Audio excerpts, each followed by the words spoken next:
الحمد لله. تذكر تحمد الله على ماذا؟ يا أخي احمد الله على أنك موحد، على أنك تقول لا إله إلا الله محمد رسول الله. احمد الله على أنك موحد وغيرك كافر. احمد الله أنك ولدت مولود ولد فطرة، أبواك مؤمنان مسلمان. تحمد الله أنك تبصر وغيرك أعمى.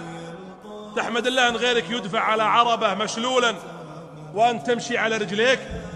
تحمد الله على أنك صحيح متعافي وغيرك على فراش منطرح مريض.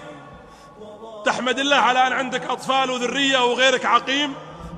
تحمد الله أنك غني وعندك مال وغيرك فقير.